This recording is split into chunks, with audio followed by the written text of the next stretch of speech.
Marvel Rivals has been out for about a month now and has absolutely taken the world and my friend group by storm. I've played a bunch of it and have talked about it on my channel a couple of times now, but I've kind of danced around my greater feelings about it, and I think it's time to change that. And I have to admit something to you guys. Mano y mano. This might be the most trouble I've ever had trying to come up with an angle to approach a video at. A pros and cons list just seems too straightforward, and my feelings are far more complicated than just these things are good and these things aren't. And a full-on, well-rounded review also doesn't make a lot of sense because the game is only a month old. These are basically kind of first impressions. So I think the best way I can explain my thoughts on Rivals so far comes with a bit of tough love. I like Marvel Rivals, but I don't love it. And frankly, I think it kind of trips over its feet a lot of the time. So that's how I'm going to structure this video, by talking about where Rivals succeeds, but why it doesn't excel in those areas. Let's talk about two very important points of context that are going to dictate where I land on Rivals in the end. Number one,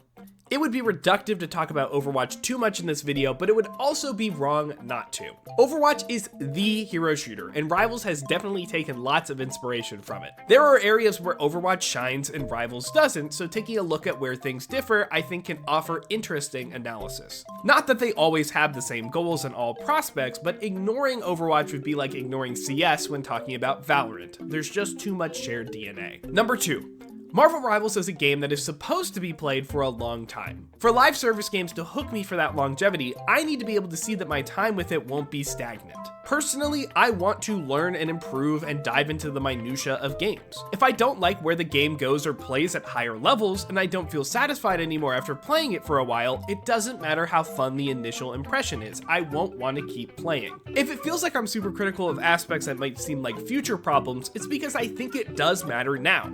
I won't want to be sucked into a game I don't like the future of. I understand that I will lose some people because of those points. If you've been having fun with Rivals, I'm glad. I have been too. But I want to be critical, and I'm not afraid to do so, and I won't blame you if this video isn't for you. With that out of the way, I think the best place to start this video is, of course, with the heroes. I talk a lot about hero design on this channel, but the big topic I want to focus on here is hero fantasy. Creating a proper hero fantasy is somewhere Rivals reaches really high peaks. They really do go all in on some of these characters and do not hold back, which is amazing in the multiplayer space. Spider-Man is super fast and mobile, weaving in and out of battle, finding the perfect combo. Iron Man is permanently flying, augmenting his suit over the course of the game like the genius he is supposed to be. Loki is playing mind games and excels in trickery, fooling your opponents and sometimes even your allies. Rivals also does a great job creating hero identity for characters that might not have had an obvious playstyle. Bucky's weapon and abilities are powerful, and cycling your cooldowns effectively is insanely fun. Squirrel Girl is a chaotic and off-kilter choice that translates well to the ricocheting, exploding acorns. Cloak and Dagger constantly require you to swap between each other to squeeze the absolute max value out of their potential. Character power across the board is super high because at the end of the day, they are superheroes, and it would feel wrong if the power level was too low. The problem is that those are the peaks, not the rule. For every perfect translation like Spider-Man, there's a Hulk that shoots gamma energy and makes bubbles around himself. When I think about playing the Incredible Hulk, I don't think about laser blasting people with my eyes to stun them. For every completely ground up hero fantasy that sticks to the landing like Bucky, there's a Storm that feels really slow and clunky.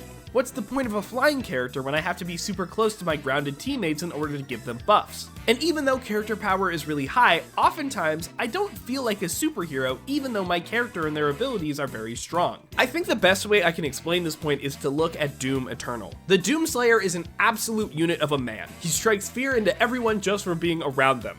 Demons and gods alike fear him. Absolute power. But Doom the game is not easy. In fact, it's pretty hard. You can't just run and gun, you have to understand all the systems and the map to get through encounters. Part of why you feel so powerful in Doom is the fact that you have to work for your victory, work for your value. Yes, the sound, visual, and animation design matter, but the difficulty makes you feel like a gamer god. Rivals can have this with characters with really high skill ceilings like Black Panther, but very often value is too easy to get for the strength it provides. Adam Warlock has very powerful burst stealing, but snapping my fingers at nothing and filling up my health bar does not make me feel like a superhero. There's just no skill there, and it doesn't feel like I'm counterplaying my opponent, it's all just effective health. Iron Fist basically has an immortality button from all angles. It doesn't feel as rewarding as a shield character managing a resource and then positioning themselves in the right spot to block something powerful. Marvel Rivals does get the required difficulty and skill right a lot of the time, but also, it kind of fumbles it in some areas as well. On the other hand, sometimes characters just don't feel powerful because that's what the role requires. If superheroes are supposed to feel strong and powerful, why do many of the tanks have to have limited damage options? I mean, Captain America is a super soldier, but it feels like he's constantly pulling punches. Even though he may be getting value, he feels like a wet noodle character more often than not. Overwatch can say a lot of flack for powerful tanks and supports with dual potential, but why is it okay for the game with literal superheroes to have some characters who are close to meat shields and heal bots? Obviously, this doesn't apply to all of them, but it absolutely applies to characters like Cap, Venom, Rocket, and Jeff, and a couple more characters to a lesser extent. Also on the hero fantasy point, many heroes have a lot of abilities and mechanics. It helps to give them that powerful feeling, but it can often lead to every individual ability feeling less important. Groot has walls up so often that it doesn't matter as much to make sure every single wall is good. It can often feel like you are putting them down just to put them down, but you still get a lot of value. Same thing with Mantis being able to damage boost a million people at once, since the regen rate is fast and you can get resource back from headshots. Careful planning and use of abilities is much more fun and interactive, in my mind, than characters that just kind of throw out junk all over the field. Going back to that difficulty point, when your game plan only works from each ability being well played, it feels so much better than when you win a fight after wasting your resources a couple of times. Overwatch gets shit for having a high time to kill, but the difficulty killing things forces you to have really good ability usage, and the eventual kills feel so much better because of the work you have to put in to get them. I could go on and on about hero design in fantasy, but just know, I do like it overall. I see a lot of good here. I just also see a lot of issues that make the core gameplay loop not as engaging as it should be for a lot of different characters. And I should stress again, that really matters for a game you may play hundreds of hours of. Moving on here, I want to talk about the game engine and general gameplay systems. Rivals has a couple of pretty ambitious systems that I do have to applaud. The obvious one is the destructible environments, and I really like the idea behind their implication. Only certain parts of maps are breakable, so it's actually reasonably manageable and isn't super chaotic, which I think is a good thing. There's so many things flying around with 12 people on the battlefield at all time that making sure the destructible environments aren't the main focus is definitely a plus. Shooting up the cover or the floor from an enemy is an interesting way to force them to reposition and potentially secure a kill, and I do think it brings some dynamic interactions to matches. Although some healers like Dagger, Loki, and Luna can often break the walls on accident trying to heal you, Loki especially is super weak to it, it's still kind of a cool balance thing. The actual implementation of the mechanic, however, leaves a lot to be desired. Sometimes they want maps to change only a little, but still enforce the general map design and choke points. But then other points have large, important structures able to be completely felled where the environment changes drastically. To me, it can feel like an insane whiplash where you can bang your head into a choke without many alternative pathways and wonder why you can't break certain walls, and then there are other maps where you wonder what's the point of map design if the whole thing is going to be completely leveled and flat. Those are the extreme examples, but there also aren't that many maps, so they show up more frequently than I would like.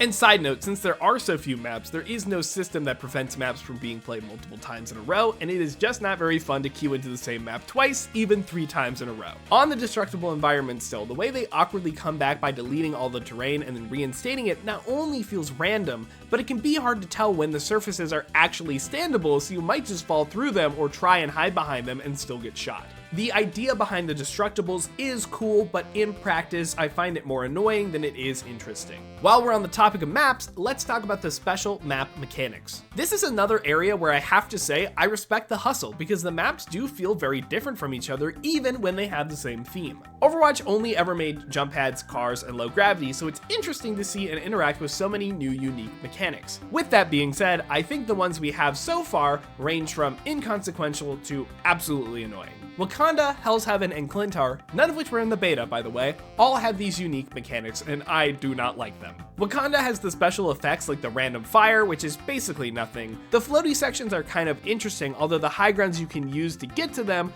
aren't very good or somewhat limited, and the fog effect is just really silly and gets in the way more often than it makes genuinely interesting flank routes. Hell's Heaven maps change mid-game, but it's only ever the middle section of the map instead of the annoying parts like the choke. So in general, the maps play the same, but sometimes the cover just completely changes without warning, which can feel really uninteractive.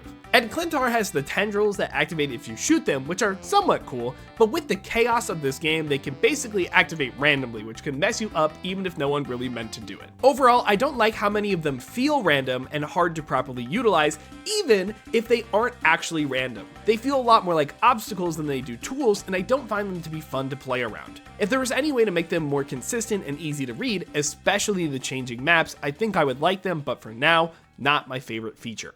Alright, no more maps, we've got to talk about the third-person perspective. For a hero shooter, it's refreshing to be able to see your hero and also your cosmetics much more often. Obviously, cosmetics don't matter for gameplay, but people do feel like you get a better value when you are the one who gets to see your skins primarily, so in terms of monetization, they will be making bank. Also, side tangent, I am really impressed with the art team's dedication to creating new versions of these characters that are unique and aren't just rip-offs of popular counterparts. None of these characters are just carbon copies of their MCU doppelgangers, they own their unique Marvel Rivals designs like a badge of honor. Also, there are a couple of heroes who have really good animations that are nice to appreciate since again, you get to see them a lot because of the perspective. Cloak and Dagger come to mind a lot because you're changing between the two of them, and Dagger is always just twirling around the entire map. It's kind of funny. But I'm gonna say something a little controversial here. I think I get more attached to characters when it's in a first-person perspective. For one thing, the third-person perspective makes me feel detached from the character I'm playing. It feels less like I am the character and more like I am controlling them. It's all semantic and most people probably don't care, but when I'm making a crazy play, there is something in me that makes it feel more satisfying if it feels like it's actually coming from my perspective. This is also largely in part because on average, first-person animations have to be stellar to communicate the character's personality. Overwatch does this super well as it has to sell these characters to you from the ground up from only the little twitches and movements they make, and I find it to be mesmerizing work. In Rivals, just looking at the back of my character and having the actions they performed blocked by their body for the most part doesn't communicate that same feeling to me. And since they are characters that you're mostly already familiar with, there isn't that incentive to really get to learn who these characters are through their body motion because you basically already know them. It's not all bad and I might be making more of a deal of this than I meant to, but it's just a bummer. I think the work the animators do is harder to appreciate in this format, and that's a shame. The other part of the third-person perspective is obviously in the gameplay department. Something you can do in this game is peek around corners, which is really good for flanking and just general scouting. It's a powerful tool that not all heroes can use as effectively, and I hope won't get abused too much over time, but we'll have to see. I think it's interesting to keep in mind as you travel about the map, as it keeps you on your toes when you go new places. My problem with third person is a tale as old as time. Your gun sometimes doesn't go where you want it to. It can be as inconsequential as just hitting a wall by accident, but it can really mess up some of your important abilities. Captain America Slam is super inconsistent and doesn't even go where the indicator is sometimes because of the perspective. You can even get too close to people and miss your shots that are aimed right on their body. I cannot believe what just happened!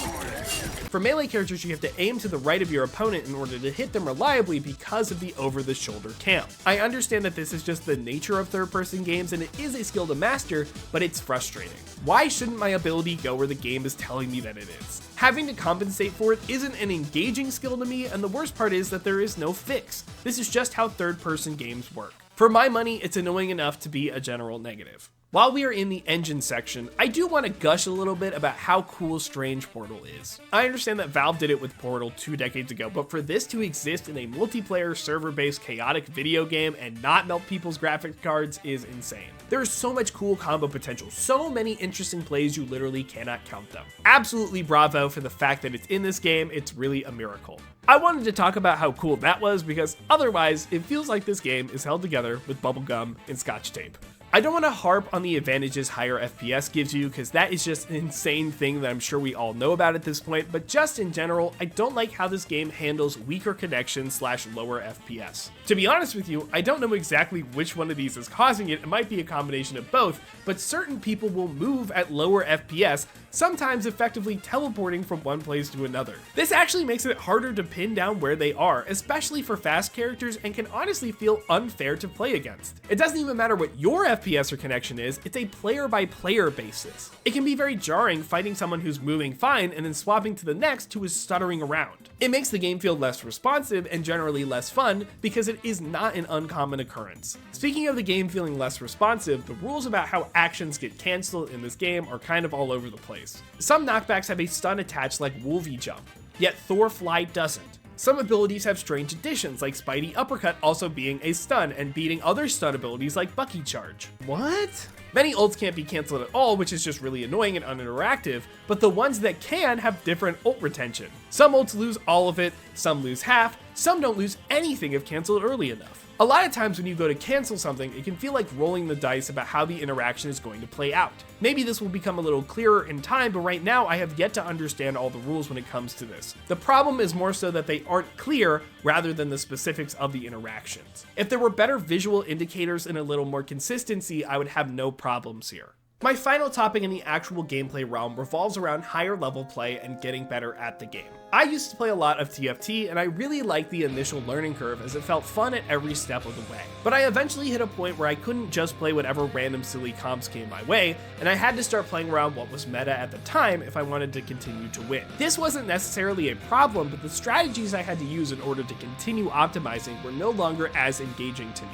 I actually only played ranked in that game one day ever, and I top 4'd all my games, but I just didn't want to play the game like that. I was okay with how I played the game casually, had fun with my friends, and the game changed every 4 months or so, which was exciting to come back and see what was new. I say that because even as someone who has played on Overwatch teams for years, is currently in Masters in Overwatch, and is obsessed with competitive games, I do not want to continue getting better at Rivals. And I don't just mean the current meta, I don't think that's relevant for the longevity of the experience. Due to many of the reasons I just mentioned, I don't find the strategy to be very engaging. There are so many abilities in this game that halt all interaction. The time to kill when supports are played properly is so high, but then there are characters that completely ignore it, which then feels like you're getting cheated when you die to them, and every moment-to-moment decision doesn't feel as impactful as a game like Overwatch. I'm someone who likes to play all roles, and no role lock means that more often than not, if I really want to win, I need to play characters I find less interesting, and that just isn't fun. Not to say that Rivals should have a role queue, but it is a side effect.